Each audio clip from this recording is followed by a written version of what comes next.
And now we will go to our keynote, but before that, let me remind you all on our 𝐵𝐵𝐴ventura slide. And for you who were here yesterday, you know how much I love 𝐵𝐵𝐴ventura. So if you want to ask your questions, you have received a direct link on your email. It's the same link. Please go on 𝐵𝐵𝐴ventura, click on Ask, and you can type in your questions, and we'll be asking them to the keynote later on, as well as in the panels, you can ask your questions. As well, in 𝐵𝐵𝐴ventura, we have a feedback button.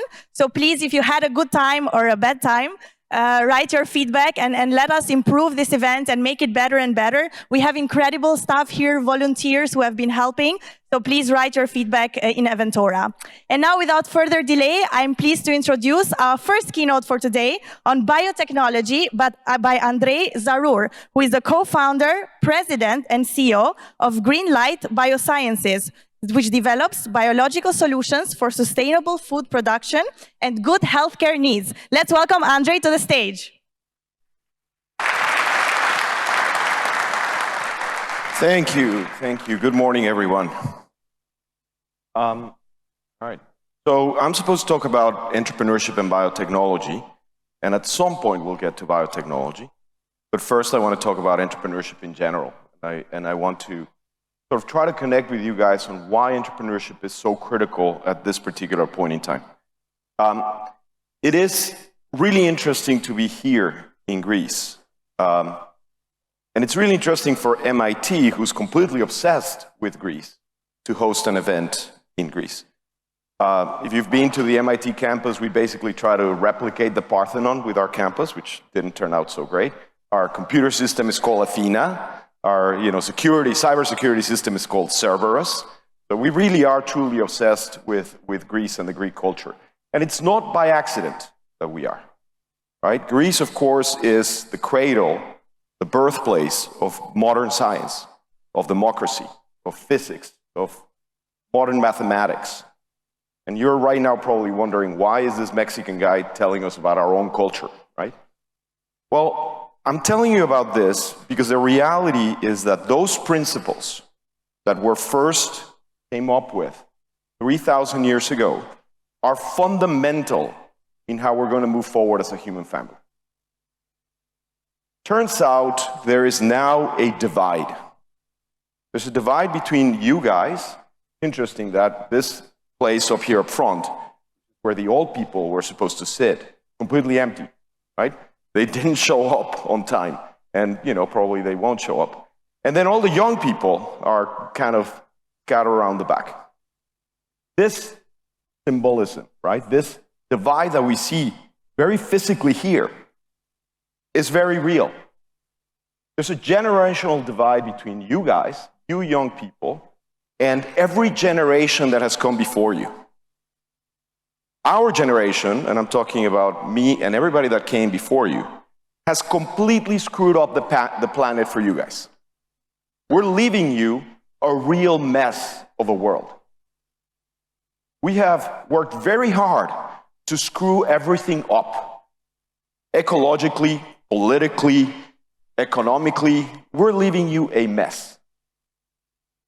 And your generation is not only inheriting this mess, but is in fact inheriting the responsibility to fix this mess. Now, I know this is very unfair. And I know that some of you feel like the mess that we're leaving you with is insurmountable. And I know that many of you feel like it's unfair for the generations that came before you to have really affected our way to live forward and not giving you a path to fix it. We're going to talk today about this culture that I particularly hate, the woke culture. This situation where you guys feel like you're the victims of every generation that has come before you. Where you guys feel like you don't have agency, like you don't have a responsibility to move forward. And what I'm going to try to convey to you today is not only do you have the responsibility to do so, you have the capability to do so. To change the planet, to change the way in which society thinks for the better. And we're going to come back to those principles that were invented here 4,000 years ago of democracy, of rationality, where the truth matters, where the truth is what is going to guide us forward. And at some point at the end, if I have time, we'll talk about biotechnology. Does that sound like a good plan? So let me start by telling you how much we have screwed up our planet. So all of you suffer from what we call climate anxiety, the situation where we have seen the planet warming at a pace that is truly unsustainable, and you guys are doing everything you can to show our generation how pissed off you are about this climate change situation. We have heard time and again that we need to keep the planet from warming above 1.5 degrees centigrade. Well, I'm here to tell you that that is no longer happening. We're going to blow past this 1.5 degrees Celsius. It's already in the rearview mirror. Your generation is going to have to figure out how to prevent it from getting to 2.5 or 3.5 degrees Celsius. And more importantly, how do human society adapt to be able to live in a planet that is warmer than ever? Now, I know you all have climate anxiety. And I know you all, especially in Greece, which would be one of the places that would suffer the most from rising sea levels and changes in global climate, want to figure out how to solve this. And the problem with solving such a big mess is that it's very difficult to understand what are the pieces that need to be solved, in particular to be able to achieve those goals. And what I hope to tell you later is how biotechnology can help address some of those challenges. But let me tell you something, this problem of 1.5 degrees is not even the biggest problem that your generation faces. It's one of the problems, but it's not even the biggest problem. Because of course we have these things. We have pandemics. Now, we are kind of getting out of a COVID pandemic, and we feel really good about it. Like I rode the metro over this morning, and half the people are not even wearing masks anymore, so it does feel like we're coming back to normality. But unfortunately, let me tell you that that COVID pandemic that we just went through is by far the mildest pandemic we could have ever gotten. Think about that. I think God was sitting in her or his computer, whatever, and she was trying to decide, hey, why don't we do a fire drill? Let's see how prepared humanity is to deal with a pandemic. And then St. Peter or Athena or whoever said, but don't be too mean to them, okay? They're kind of little stupid people. Let's not send them a real pandemic. Let's send them a test case. Let's come up with the simplest pandemic, the mildest pandemic that we can find. Let's send them that, and let's see how they deal with it. You know how we dealt with it? We screwed it up completely. We could not have handled the COVID pandemic any worse than we did. As a human race, we were completely uncoordinated. We decided that it was every man and woman for themselves. Vaccines took too long to develop, and once we developed them, it took too long to distribute them, and that distribution was completely uneven. We messed it up. And the problem is, that's not the last pandemic we will face. There's a pandemic going on right now called H5N1. This is a pandemic that is in Europe today. Now, it hasn't yet made it to humans, but it's killed about 100 million chickens. And over the last couple of months, it's jumped from chickens to foxes, who kind of get in and steal the chickens, as you have seen in little cartoons, and then from foxes to dogs. It's already made 2 species jumps. And it is not impossible that it would jump to humans. And if we had a flu pandemic of H5N1 in our hands, it would be a totally different case than coronavirus. And by the way, that's not the last pandemic that we will face. We will continue facing pandemics time and again because we are too many people living in a world that is too hot. All these things are not independent, they're all connected. Now let me tell you, pandemics are not even the worst thing we're facing. We are soon to be 10 billion people in the planet. In the next 10 or 15 years, we will be 10 billion people living on Earth. Today, we are 8 billion people living in the planet, and 1 billion people don't have enough food to eat. In 10 or 15 years, we'll have 3 billion people that won't have enough to eat. And that's not even the worst problem that we're facing.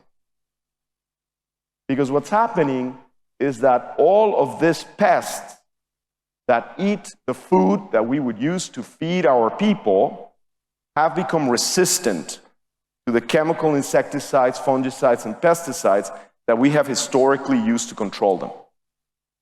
So an acre of land, a hectare of land, is now producing less food than it's produced in the last 10 years. Now think about how complicated this problem truly is. We're going to have to feed 3 billion more people than we're feeding today, and we're going to have to use less land than we're using today to grow food. Because if we don't do that, then global warming is going to run rampant. Does that sound bad enough? Now, of course, I'm not here to get you depressed. Your generation is depressed enough as it is. I'm here to tell you that it's really not up to us old people to solve these problems. It's up to you guys to solve these problems. And what you are facing is the situation where people are working very hard to tell you that none of this is your fault. And they may be right. You guys didn't cause all these problems. But guess what? No one cares. No one cares that you think it's not your fault. My generation, the people that should have been sitting out here in front, who didn't show up, don't care. They're not going to change. Your generation has both the need and the responsibility to solve this challenge. This is what your generation, and I'm generalizing, I'm sorry, I know that many of you don't agree with this, but this is what your generation is doing. Your generation feels like the way to solve these problems is by doing this, by getting arrested for protesting a new windmill. Now, I have nothing against Greta, lovely girl, whatever. That's not going to solve anything. And the reason it's not going to solve anything is because Europe doesn't matter in terms of reverting the challenges with human needs and with climate change. Europe represents less than 10% of all greenhouse gas emissions. Greece is less than 0.25%. If Greece sunk into the ocean today, it wouldn't matter in terms of global climate change. The future of climate, the future of pandemics, the future of food production in the planet is going to be defined by China, by India, by Africa, by Latin America. So you guys all going out there and protesting that we're burning fossil fuels is not going to change a damn thing. The only thing that will change things is if you all figure out the scientific and technological breakthroughs that will allow us to have clean energy. And not only clean energy that is cheap, that is affordable, that is available to every person on the planet. If you guys go and start the companies that are going to develop vaccines and cancer treatments and diabetes treatments for everyone, if you guys figure out the sustainable ways to produce food in every corner of the world that will allow it to be clean, be sustainable, and to be affordable. In other words, the only way in which we're going to move forward is through entrepreneurship. This is the solution.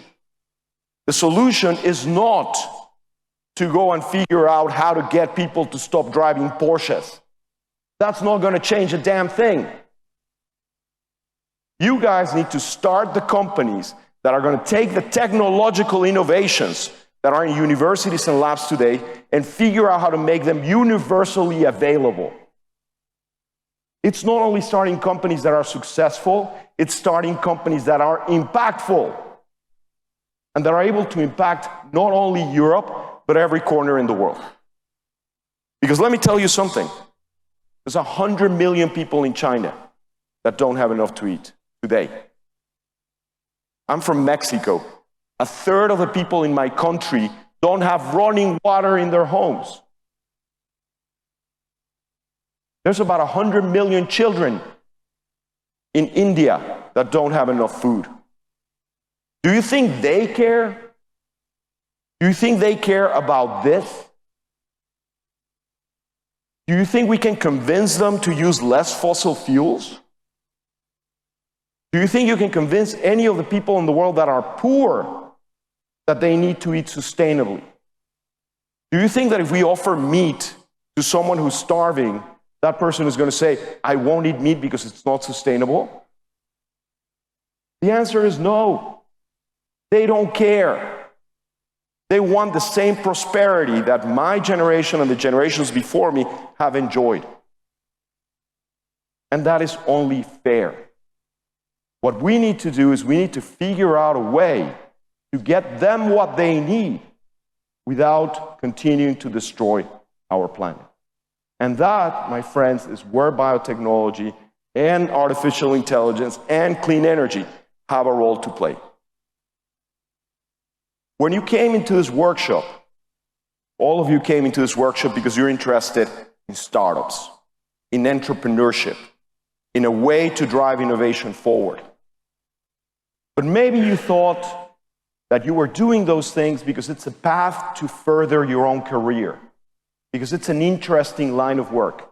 And it's true, it's all of those things.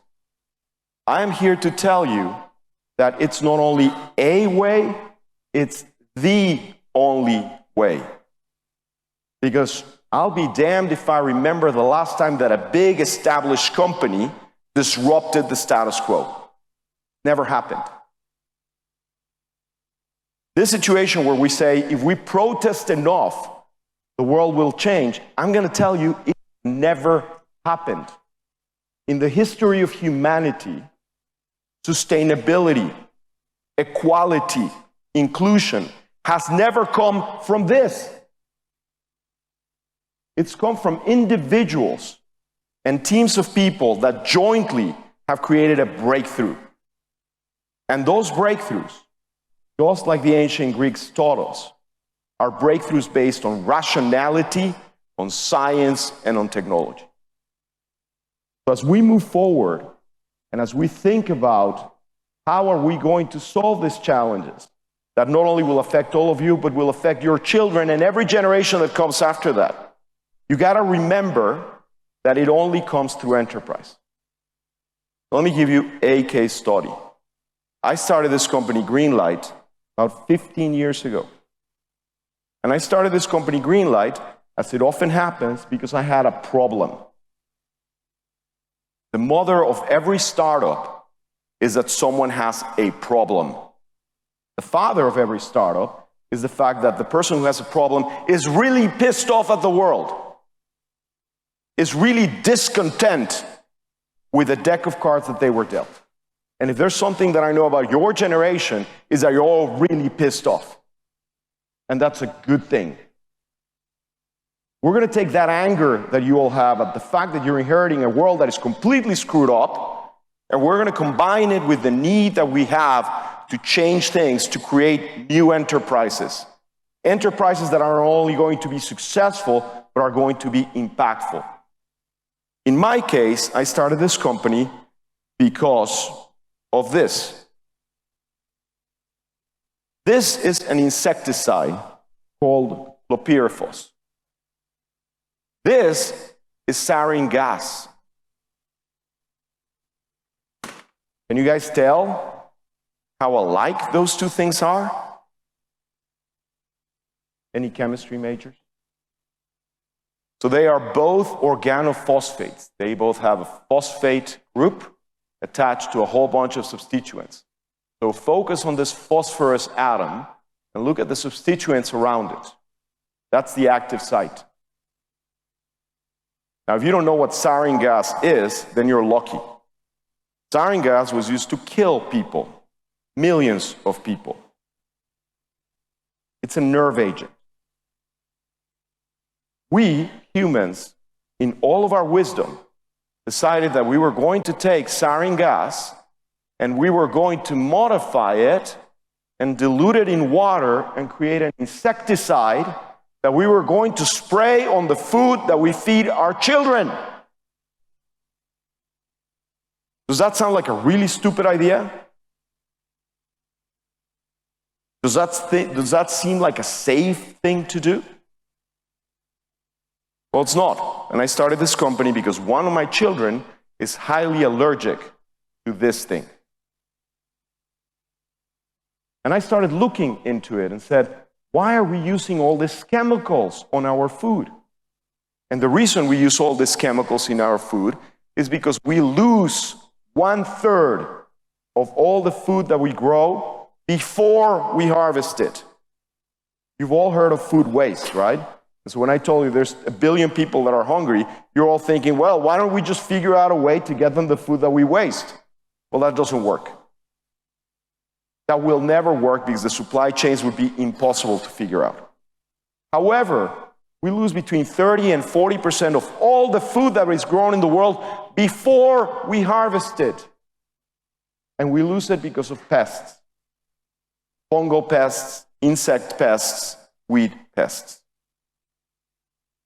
And we have, for the last 50 years, been using things like this, a nerve agent, to stop food loss. Now, it worked for a while, and we didn't care of what happened to our water, and our soil, and our children.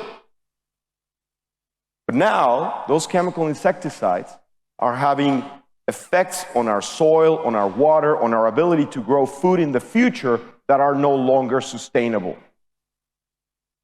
Pest resistance, defertilization of the soil, contamination of our water has gotten to such an extent that we can no longer use chemicals to protect our food.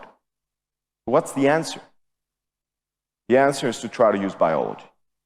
Now, why is this a big problem, by the way? This is what happens with all the food that we waste. The food that we waste accounts for 1.2 billion metric tons of food. Billion with a B. Now, I want somebody to try to close your eyes and picture what 1.2 billion metric tons of food looks like. You've seen all the big boats outside of the Piraeus port, right, with the big containers. Each one of those containers, those big blue containers that are made out of steel, right? If you filled it up with food, that would be about a metric ton of food. Imagine 1.2 billion of those containers. That's still really hard to imagine, right? Well, let me tell you, 1.2 billion metric tons of food is enough food to feed about 2.5 billion people. We solve this problem, we solve world hunger. We solve this problem, we take 2.2 gigatons of CO2 out of the environment. That is more CO2 than every car in the world combined. So the way to solve global warming is not by gluing yourself to a sports car. That does absolutely nothing to solve the problem. The way in which you solve the problem is by figuring out how to reduce waste in the farm. And this is why I started the company that I started. Now, here's the problem with the company that we started. We decided that we were going to replace this nerve agent with ribonucleic acid, with RNA. And RNA, as you all know, is the molecule that essentially got us out of the pandemic. The messenger RNA vaccines from BioNTech and Moderna were the thing that allowed us to move forward as a society. So why couldn't we just use that RNA in the farm? Use the same mode of action rather than to stop a virus, to stop a pest that is eating our food. And the beauty of RNA is that RNA is sustainable, carbon neutral, and highly specific, which means that it kills the pest that you're trying to kill and nothing else. And guess what? The best part about it is that it works.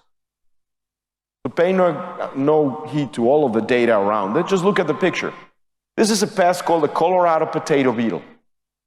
Colorado potato beetle eats potatoes, as the name would suggest it. It's a major challenge in places like Ukraine, Russia, India, China, Latin America. because it's become resistant to those chemical insecticides. Now here is a field trial in 2020 that we did, and on the left you have a Colorado potato beetle that was left untreated, and that is what the field looks like. It looks like dirt. The potato beetle came, it ate the potato plant all the way down to the stem. This is not Photoshop, that's what the field looks like. There are no plants, it ate it all. This is a complete loss of the crop. On the right, you have the same field. This is a few meters away from this plot, and this is what happens when you treat that field with 4 grams, remember this number, 4 grams of RNA per acre. And you can see the potato beetles are all dead, and the plants are perfectly healthy. So the good news is it works. It works beautifully. It does not affect the health of the soil. It does not accumulate on the food. It has no side effects. It is as clean and sustainable a product as one could ever have. What is the problem? Well, the problem is that when we started the company, the cost of a gram of RNA was $10,000. $10,000 per gram. So remember, we're using 4 grams per acre. At $10,000 a gram, that's $40,000 an acre. Does anybody know how much an acre of potatoes is worth? Worth about $10,000. So it would be crazy to spray something that was $40,000 in a field that is going to yield $10,000 worth of potatoes. You would be losing $30,000 per acre. So that wasn't going to work. What we figured is that we needed to get the cost of RNA from $10,000 to $1. We needed to reduce the cost of production of RNA by 10,000 times. And so the first thing that we did is what anybody would do, is we went and talked to people who are really smart, way smarter than we are. We went and talked to Nobel Prize winners, to Nobel laureates. And not just any Nobel laureate, right? We didn't go and talk to somebody who won the Nobel Prize in economics. That would be kind of stupid. We went and talked to the 2 Nobel Prize winners that discovered how RNA is made in nature. And they won the Nobel Prize in medicine for figuring out the mechanism, the molecular mechanism for RNA in humans and overall in nature. And when we showed them the problem and we said, we are at $10,000 a gram, we need to get down to $1 per gram, guess what they said? Can anybody guess what they told me? No, they said, you're crazy. They said that is never going to work. That is, and the word that they used was impossible. They said it was impossible. 2 different Nobel laureates, not 1, 2, in separate occasions told me what you're trying to achieve is impossible. Now raise your hand if you've been at a startup and somebody's told you what you're trying to do is impossible. Because we've heard it from our teachers, from our parents, from our co-workers, from our colleagues in school. They've all said, what you're trying to do is stupid, it's crazy, it's impossible. But let me tell you that every startup that ever was, that has changed the world, started with somebody saying, I'm going to do this, and a bunch of people telling them, you're crazy, you're stupid, you're throwing away your life. And the secret is to say, we are going to do what others think is impossible. And so this is what we did. We went from $10,000 a gram to $100 a gram to $1 a gram, and now we are about 35 cents per gram. And this product that I just showed you is on the verge of being approved as an insecticide to treat the potato beetle. And in doing so, taking thousands of metric tons of CO2 out of the environment. Now, this is a grain of salt. This by itself is not going to change the world. It's not going to solve the problem. It's not going to solve world hunger. But what it will do, it will inspire others to say, it is possible.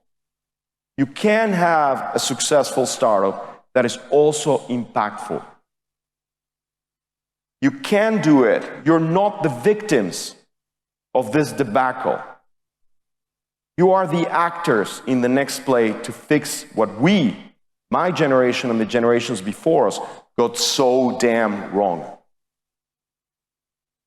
Because at the end of the day, people in Africa, in China, in Latin America, don't give a rat's ass how many cans of soup you throw at Van Gogh paintings.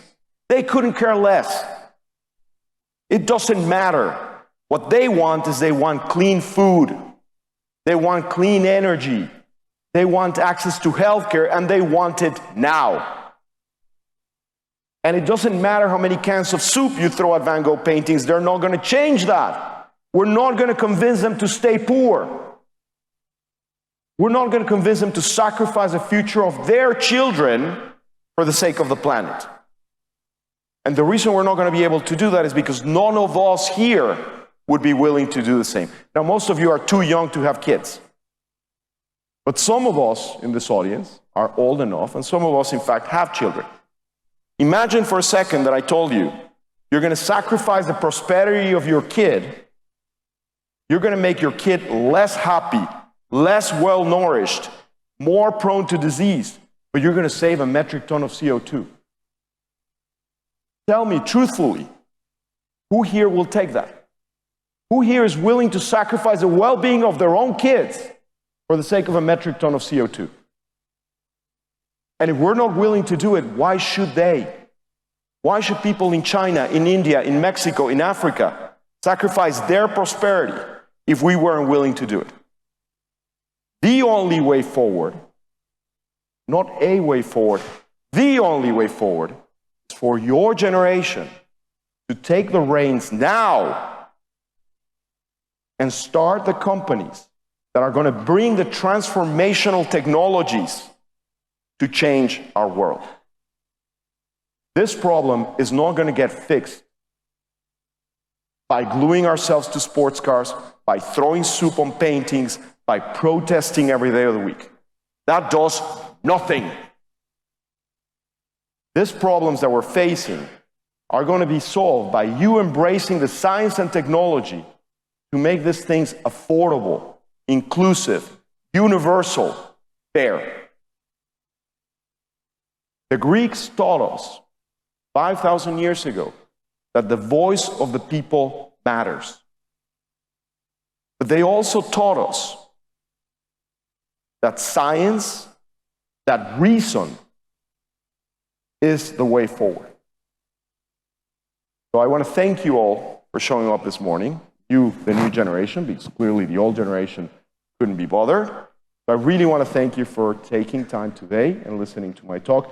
And I think we have about 10 minutes for questions. So, Ana Maria.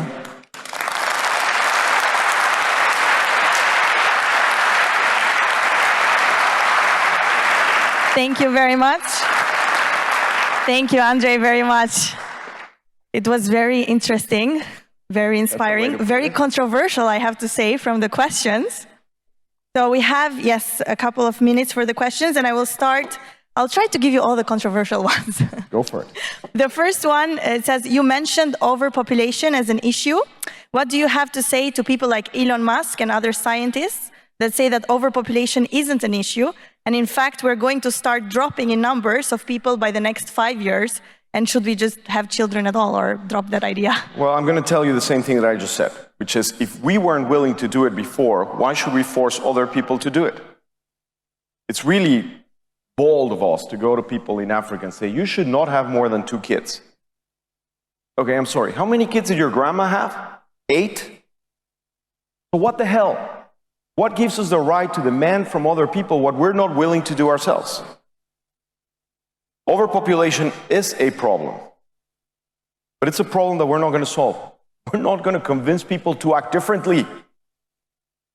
We have to figure out a way to live in a world that is hotter, that has more people that demand better food, more people that demand energy, more people that demand the same things that our generation and the generation before enjoyed. It's not about telling people what to do. It's about showing them a way forward that is better than the way in which they have been living. Thank you. That's a very, very good answer, I would say. And I will go on a little bit on the same kind of direction. So for many, climate change feels like a huge problem and very overwhelming. So how can we make it smaller, let's say, so the regular folk can do something about it? So you guys are all familiar with cancer, right? The problem with cancer is that we call cancer this thing that is a bunch of different diseases. Cancer is not one disease. Cancer is a whole host of things that go wrong. There's genetic mutations that cause cancer. There's the immune system dysfunctioning to cause cancer. Cancer is not one thing that can be solved. It's a whole host of things that are dysfunctional. Climate change is the cancer of our planet. Climate change is not one thing. Climate change is the symptom. The symptom is the world is getting hotter. It's not the cause. The causes are many. Fossil fuel burning, about a third of all the things. By the way, we focus on fossil fuel burning like it's the one thing, a third of all of the global warming issues. Food agriculture is more than a third. We put more carbon into the atmosphere because we grow food than all the cars, trucks, and planes in the world combined. So you want to cut it down, you want to make it simpler, figure out a solution to one of those root causes of climate change. Figure out how to grow food more sustainably. Figure out how to create more sustainable concrete. Figure out a way to restore forests. Figure out a way to regain the balance in the oceans. And by the way, you have to figure out a way, once again, with an enterprise that is successful, that is profitable, that is impactful. There are ways to make money in each one of these verticals. And if you're smart enough, and if you use science and technology, you'll be able to figure it out. So once again, climate change is cancer. But to solve cancer, you don't attack the symptoms. You have to figure out what the root causes are, break them into as little pieces as possible, and then address those. I decided to go after food agriculture and food waste. That's one tiny piece of all of the different components that contribute to climate change. And that's the beauty of it. The beauty of it is that there's so many pieces that there's plenty of space for all of you to be successful at creating enterprises that combat a piece of the global warming equation. Thank you very much. And moving from climate change to pandemics, a similar question: what is the best way for non-scientists to help combat biological problems like pandemics? So think about everything that went wrong with this pandemic. Yeah, there was the fact that scientists didn't understand that it was a pandemic until it was too late. There was the fact that scientists took a pretty long time to develop a vaccine, should have been developed a lot faster, should have been regulated a lot differently, and then certainly should have been distributed a lot differently. None of those things require you to be a scientist. None of those things require any knowledge of biology whatsoever. The failures were not on the biology. The biology is actually the only thing that worked. The failures were economical, political, analytical. We could have used computer models to figure out very early on that this was going to become a pandemic. We could have figured out from a government perspective how to get better aligned and better coordinated to solve the problem. We could have figured out how to distribute this, how to distribute the vaccines and the treatments in a way that would prevent flare-ups of the pandemic. Think about how we did this. The US developed the vaccine, and therefore what they did is they vaccinated everybody twice. Everybody in the US was vaccinated twice before a single dose of the vaccine made it to Africa. Is that a problem with biology or with science? No, it's a stupid problem with not understanding that unless we protected everybody in the world, nobody would be truly protected. Think about what happened in Africa. The first variant, the first real variant of concern, was the Delta variant, was found in South Africa. And what we did politically, is we said, oh, it's a South African variant, those damn South Africans. No, South Africans found it. That variant came from Europe, and it started mutating as it went transmitted from person to person, all through North Africa to the sub-Saharan Africa, all the way to South Africa. And by the time that the South African scientists found it, it was a new monster that we call Delta, that killed many more people than the first variant alone. That's not a failure of science. That's a failure of a political system that decided that the best way forward was to vaccinate their own citizens twice before a single vaccine dose made it to Africa. That's a failure of the political system, of the economic model. So being enterprising, being an entrepreneur is not limited to life sciences or artificial intelligence or crypto, whatever. You can be entrepreneurial in government. You can figure out a way to reduce friction of the system from anywhere in society. But once again, you need to take both the responsibility and the agency to do those things. It's your job, not our job. We have a couple of RNA-related questions. The first one is, how can you spray a crop with RNA when this is such an unstable molecule? And also, everyone seems to want to know, how did you drop the price so much? So how do you spray it? Actually, what we do is we make, first of all, not a single strand of RNA, we make it into a double strand of RNA.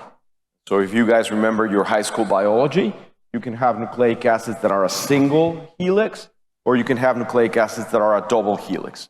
So we use double helix RNA to spray on crops. And that actually adds about 1,000-fold stability to the molecule, right? So if you put a single strand of RNA in nature, it's gone within 15 seconds. If you have a double strand of RNA, it lasts for about 24 hours. Now, 24 hours is not enough, so what we do is we encapsulate that RNA in something very simple, basically on essential oils, so natural oils. And those essential oils protect it from desiccation, meaning from water going out and creating breaks in the RNA chain, protects it from UV radiation, from the light of the sun that would break it apart, and protects it from microbes that would eventually chew up the RNA. So our RNA lasts for about 7 days on the crop. So we spray on a crop, it stays for 7 days, and after 7 days, it's completely gone, which is exactly what you want, right? You don't want any of that RNA left over in the plant when you harvest the plant. Even though it's completely harmless to humans, all of the regulation that exists in the world demands that you find no residue of the insecticide product on the food by the time the consumer gets the food. So that's how we stabilize it. How do we figure out a way to take 10,000 times out of the cost? I would need another hour and a whiteboard and a bunch of people to explain that to you guys. At the end of the day, it came down to energy.